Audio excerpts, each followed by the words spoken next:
Okay, so we're going to continue our topic from yesterday, which was the polar form or trigonometric form of numbers. And we're going to actually talk about raising these numbers to powers. So raising complex numbers to powers.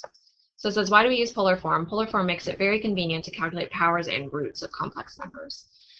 So the first example says, so if we have z is equal to r times cosine theta plus I sine theta, we talked yesterday about how z squared, so if I had z times z, what we do, remember we have in the equation z1 and z2, so now these are both z's. We're going to take r times itself, and then we're going to do cosine of theta 1 plus theta 2. Well, in this case, both of the thetas are the same. Okay, so it works out to be r squared, and then we have cosine of 2 theta plus I sine of 2 theta. Okay, so if we had z cubed, what z cubed ends up being is r cubed, and then we're going to have cosine of 3 theta plus I sine of 3 theta. Okay, so the person that came up with this was Demoivre. So he realized that there was a connection, and he also did the addition and subtraction, or the multiplication and division of complex numbers too. But he realized that if you had z to the n, what you're going to do is you're going to raise your r to the n, and then you're going to take cosine of n times theta plus I sine of n times theta. And it makes things like this next one much easier than how we learned in Algebra 2. So in Algebra 2, we said if we had 1 plus I root 3, and let's say I just had you raise it to the 2. Okay, what you had to do is you had to do 1 plus I root 3 times itself, right, if you were just raising it to the 2. But if you had to do it to the 8, you would have to multiply it by itself 8 times. And it becomes like crazy. Okay, so we don't want to do this. So what we do is we change it to its polar form, or the trig form.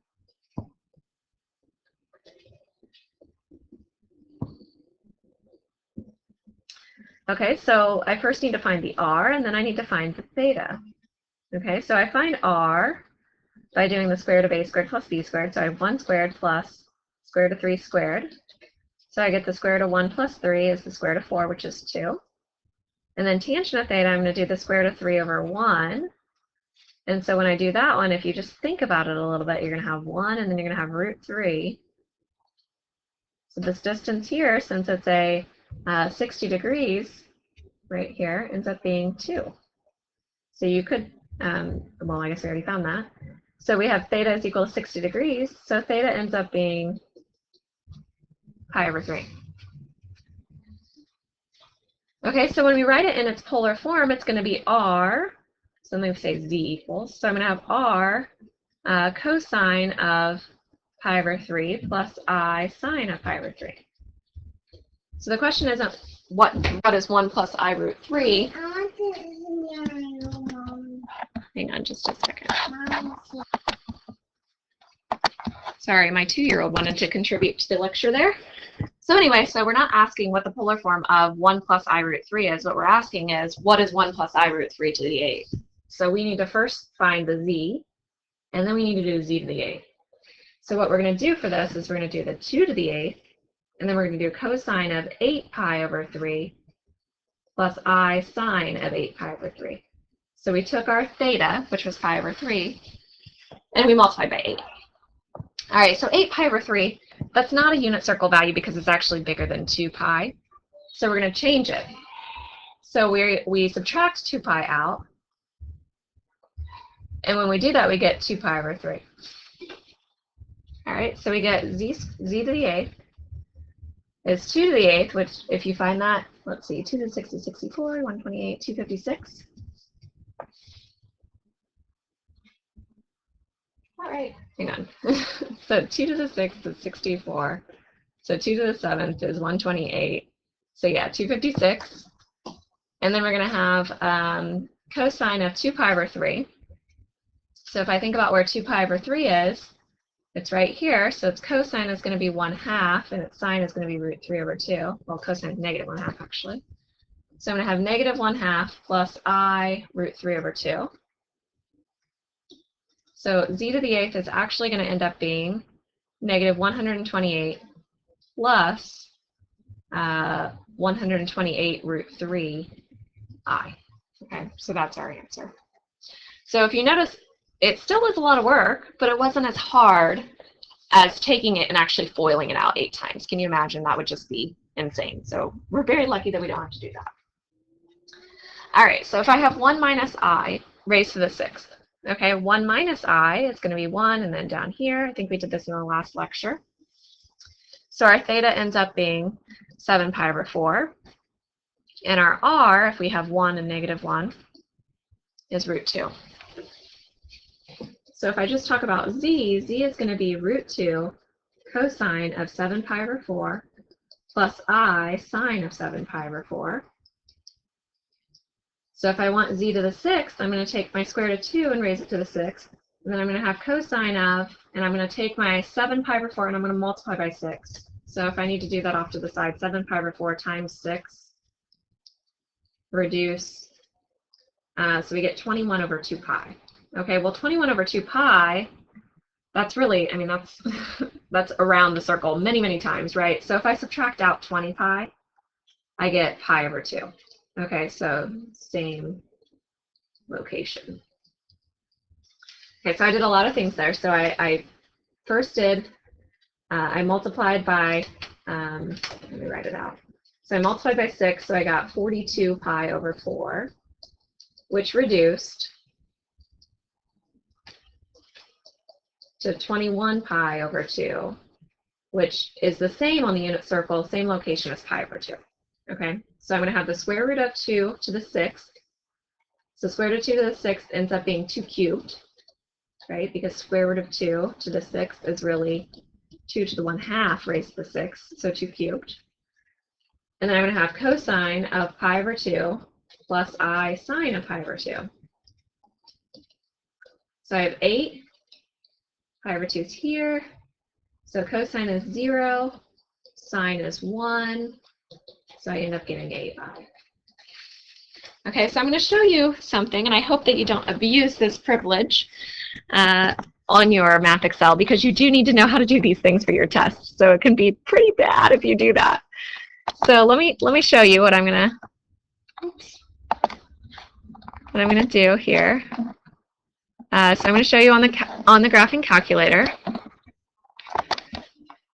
And maybe some of you guys have figured this out already. Oops, don't know why it's huge. There it is. Okay, so if you go to mode, oops, and you go down to, instead of real, if you go to a plus bi and hit enter, I don't know why this is so, it's not usually like this. Okay, so go down to a plus bi, and then inside here, if you want to put, like, in parentheses, 1 minus, I don't know how to do the minus.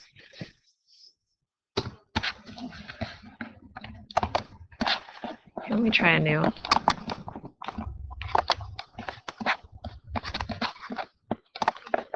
Okay, I don't know why all these are so weird. Let me pause and figure this. Oh, there it went. Okay, so if I do mode, so if I go down to real numbers, so a plus bi, and I hit enter, and then I go back to my normal screen, so get out of there, so second, quit.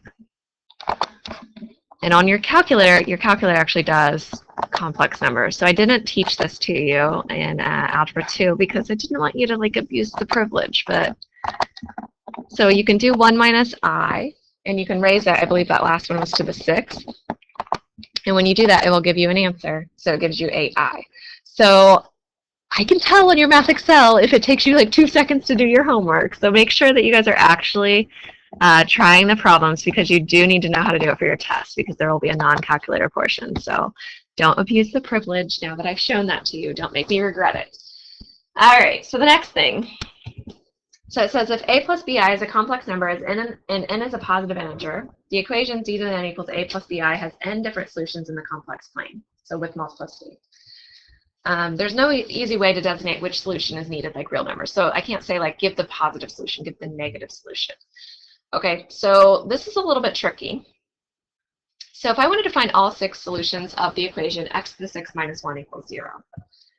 Okay, the way we would do this in Algebra 2 is we would break it apart by factoring. So we notice that it's the difference of cubes and squares. So that's when I told you to think of it as x cubed plus 1 times x cubed minus 1 first. Do the squares first. Then x cubed plus 1 was the SOAP FOILing, so binomial, trinomial. Drop the cubes, x plus 1, square the first item, multiply the two together, square the last item, and your signs, like I said, were same, opposite, always positive. And then the same thing for the next one. So you're going to have x minus 1, and then you're going to have x squared plus 1x plus 1. Okay.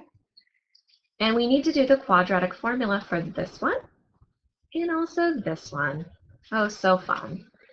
So this gives me the answer of -1, and this one gives me an answer of 1. So we at least have 2 answers, which makes sense, right? 1 squared, or 1 to the 6 minus 1 is clearly 0, and -1 to the 6 minus 1 is clearly 0. But if I do the quadratic formula for the other two, I get -b plus or minus the square root of b squared minus 4ac all over 2a. So I get 1 plus or minus 3 over 2, which there's 2 solutions in there. So right now I have 4 solutions, but we know that there's a total of 6 because it was degree 6. So the other solution is x equals -b plus or minus the square root of b squared minus 4ac all over 2. Whoops, I forgot my I over here. Man, you guys are just missing out on these bonus points. I know you're so sad. So I get I root 3 all over 2. So I have 4 complex solutions. So I have 1 plus I root 3 all over 2, 1 minus I root 3 all over 2, -1 plus I root 3 all over 2, and -1 minus I root 3 over 2. If you wanted to write them in a plus bi form, it'd be -1/2 plus or minus root 3 over 2I, and +1 plus or minus, oops, +1/2 plus or minus root 3 over 2I. Okay, so we have 6 solutions. And if you graph those 6 solutions, it's actually really cool. Because we have 1 plus 0i and -1 plus 0i. And then we have -1/2 plus root 3 over 2. We have +1/2 plus root 3 over 2. -1/2 minus root 3 over 2, and +1/2 minus root 3 over 2. And what happens is you get 6 points that are actually equally spaced around the unit circle. So if you connected them, they make a regular hexagon. Okay, and that always happens when we take the nth root. So if I took the 5th root, my 5 solutions are going to be equally spaced around the unit circle. So they would be 72 degrees apart from each other, 360 divided by 5. Okay, so this is a shortcut that's going to help us find all of the solutions. It's really cool. So it says each solution above is called a 6th root of 1. We often call that the 6th root of unity, 1. So therefore, each solution of the equation, z to the n equals a plus bi, is called an nth root of a plus bi. So in our real equation, in the real numbers, x to the 4th equals 16 only has 2 solutions. It has 2 and -2 as real numbers. But in the complex solutions, it has 4 because it has 2 and -2, which is 2 plus 0i and -2 plus 0i. But then it also has 2i and -2i. Okay, because I squared equals -1, that should say -1, and I to the 4th is equal to 1. So if you think about it, if you had 2i to the 4th, right, you had 2 to the 4th, and then I to the 4th. Well, I to the 4th is 1, so 2 to the 4th is still 16. Okay, so we can have 4, if we have x to the 4th, we're going to have 4 solutions. If I have x to the 20th, I'm going to have 20 solutions. I'm not going to give you 20 solutions, no worries. All right, so our formula for the nth root is kind of crazy.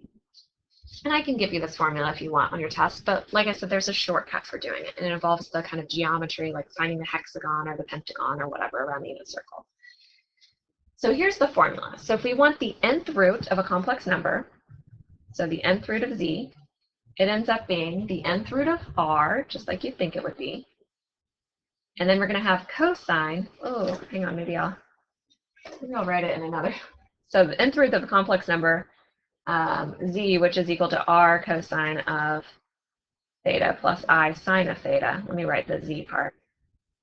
give myself lots of room. You'll see why. So the nth root of z is the nth root of r, and then I'm going to have cosine of, you take your theta, and it says plus 2 pi k over n,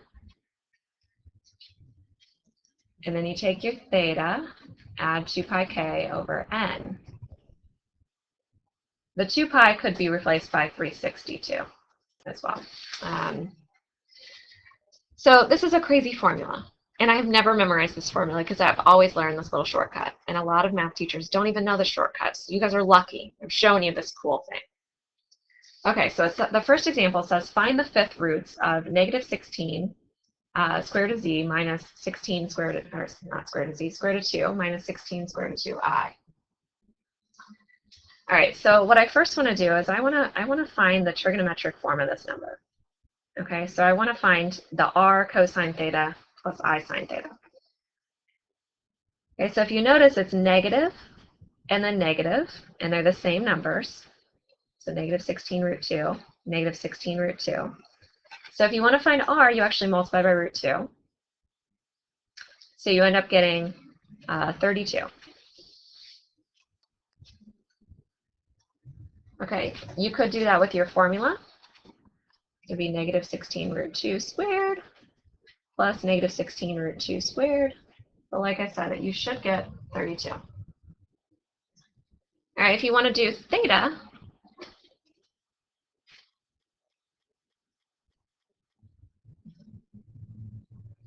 theta is 5 pi over 4. But on these, I will let you do degrees. So I'm going to say 225 degrees. It might be easier for you to understand with 225. Okay, so the key to finding this is to find this first solution. Okay, our first solution we often call Z1. Okay, and there will end up being 5 solutions to this because we talked about the fifth root. So Z1, we would find just like you would think you would find. You would do the nth root of r. So I'm going to do the fifth root of 32. And then I'm going to do my cosine of my theta, which was 225, and I'm going to divide it by 5. And I'm going to do my 225 divided by 5. So when I do 225 divided by 5, I get 45 degrees. And the fifth root of 2 is 2, so I get 2 cosine of 45 degrees plus I sine of 45 degrees. And you could easily find what that is with the i's, like the a plus bi form, I guess, if you wanted to, the rectangular form. But we're just going to leave our answers like that. Okay, so that's the first one. That's Z1. Okay, now I need to find Z2, Z3, Z4, and Z5. Okay, kind of scary, right? Here's what I'm going to tell you to do. I want you to graph the first solution. The first solution, we go out 45 degrees and we go out a distance of 2. Okay, so it's right there. I'm going to take my 360 degrees and I want to divide it into 5 equal sections. So if I divide it into 5 equal sections, each one's going to be 72 degrees apart. So this 45 degrees, I'm now going to add 72 to it. And that's going to give me Z2. So I'm going to have 2 cosine of, and when I take 45 and I add 72,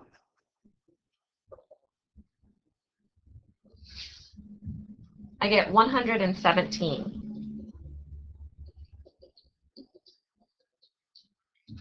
And then I continue. So I find Z3 and I add 72 to it. So I have cosine of 189. This might be a good time to write your cis, right? And then Z4, if I add 72 to it, I get 261.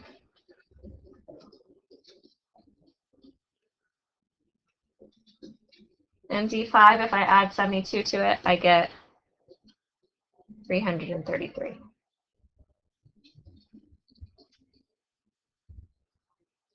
And what happens is if you plot all of these, so that was 117, 189 is a little bit more than 180, 261 is not quite to 270, and 333 is right around here. And you connect the points if they're all a radius of 2 away. It makes a pentagon. Okay? So that's the cool thing that Demoivre figured out, that it was all related by these shapes, which I think is really, really cool. So what the K is basically you plug in. You can plug in 0, you can plug in 1, you can plug in 2. So if I wanted the nth root, I would plug in 0 through 4 to find the 5 different values, okay?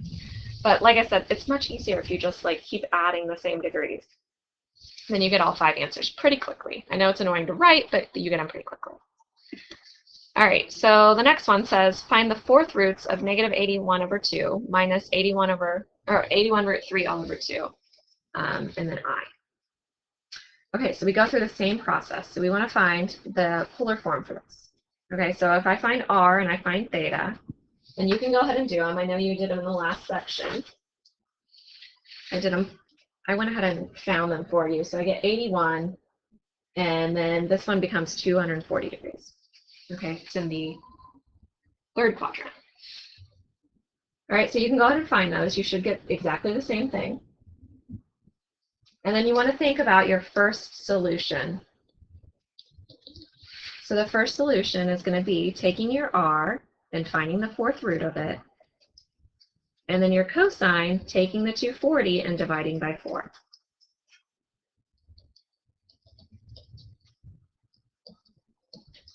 So that first solution ends up being the 4th root of 81 is 3, so I'm going to have cosine of 60 degrees plus I sine of 60 degrees.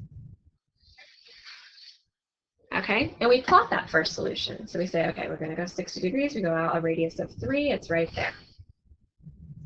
Okay, now we're going to take our 360 degrees and we're going to divide by whatever we had here. So I'm going to divide by 4 and I get 90 degrees.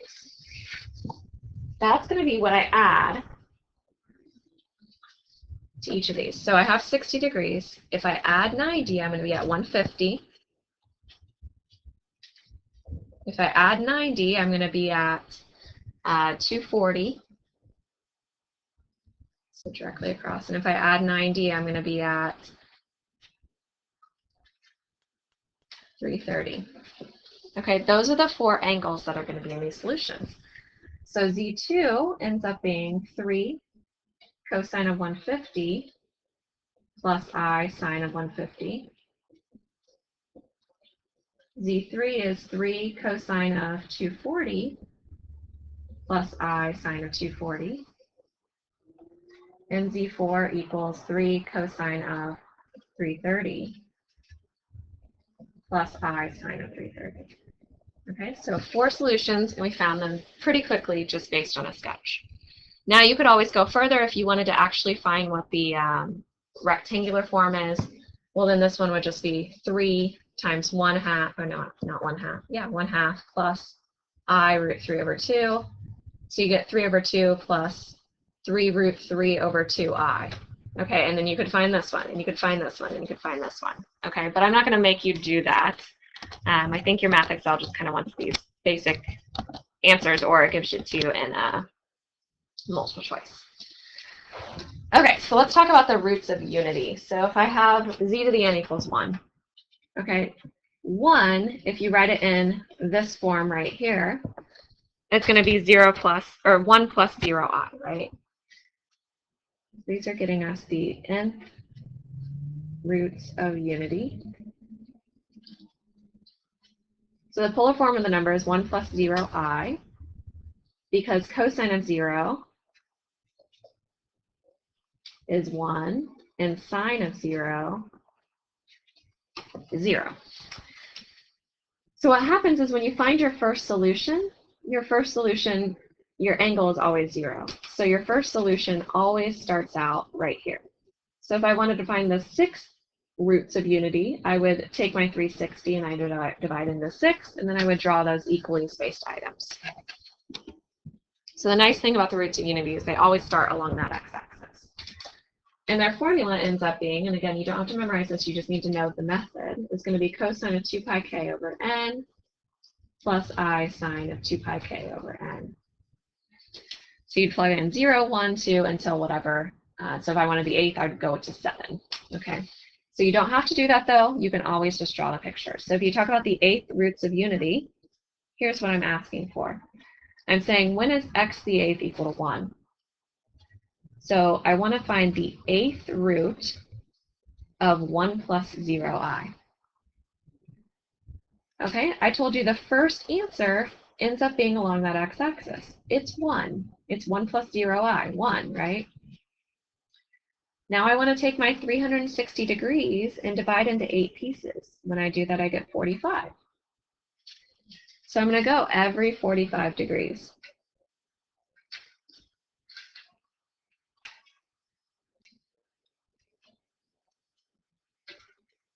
Okay, and when I do that, I have 8 equally spaced points that all have a length of 1. So if I connect them, do you see that you get an octagon? So I want to know those different points, what they are. So I'm going to call this Z1, Z2, Z3, and so on. And all of these come from unit circle values. So Z1 is just 1 plus 0i, easy. Z2 is going to be root 2 over 2 plus root 2 over 2i. Z3 is 0 plus 1i. Z4 is negative root 2 over 2 plus root 2 over 2i, because they all have a length of 1, right? They're on the unit circle. Z5 is negative 1 plus 0i. Z6 is negative root 2 over 2 minus root 2 over 2i.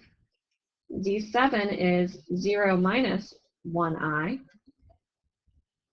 And Z8 is root 2 over 2 minus root 2 over 2i. So you've now found 8 solutions. So imagine how hard that would have been in Algebra 1. You would have had to break it into x to the 4th minus 1, x to the 4th plus 1, squares, and so on. But then how would you find the solutions to that? Okay, it's hard. That's when you would have to do the polar form in order to find those solutions. All right, and then the last thing, the 6 roots of unity, again, do a sketch. Here's the first one, always, right, is 1.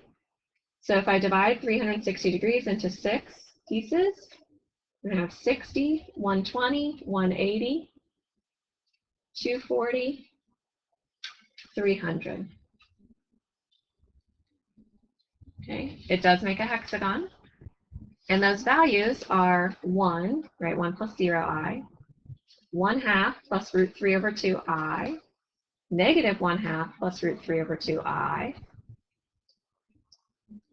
negative 1, negative 1/2 minus root 3 over 2i, and 1/2 minus root 3 over 2i. Those are my 6 solutions. That's all you have to do. Okay? So hopefully you understand that. I know it's a little bit weird. If you get stuck, you can always come to office hours and we can talk about it.